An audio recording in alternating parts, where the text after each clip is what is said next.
நீர்ப்பாசனம் மற்றும் காணி பிரதி அமைச்சர் அரவிந்த செனரத் இன்று காலை மன்னார் மாவட்டத்தின் இலுப்பைக்குளம், காக்கையன்குளம், சின்ன விளாத்திக்குளம் போன்ற இடங்களுக்கு விஜயம் மேற்கொண்டிருந்தார்.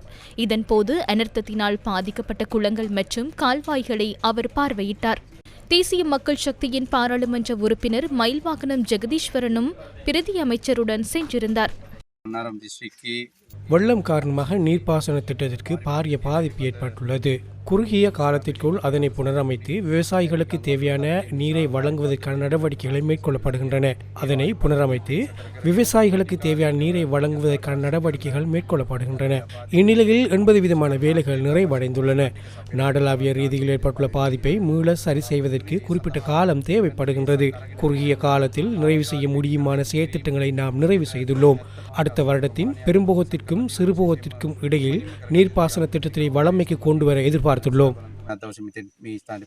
இந்த விவசாயிகள் இந்த குளத்தின் பாதிப்பின் மூலமாக பல்வேறு அசௌகரியங்களுக்கு முகம் கொடுத்திருக்கின்றார்கள்.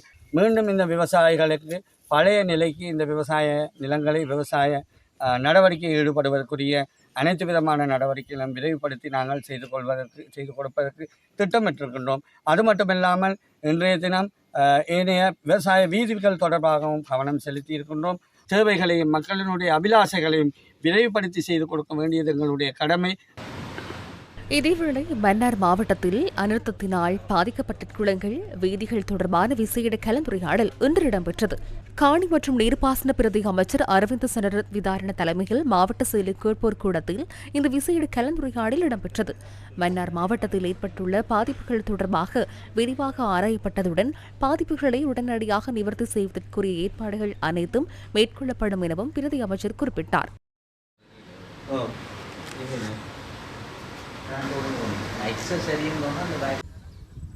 பேரிடரினால் பாதிக்கப்பட்ட மன்னார் மாவட்டத்தின் மாந்தை மேற்கு பிரதேசத்தின் கோராய் மற்றும் சன்னாட் குளங்களையும் கால்வாய்களையும் காணி மற்றும் நீர்ப்பாசன பிரதி அமைச்சர் பார்வையிட்டார்.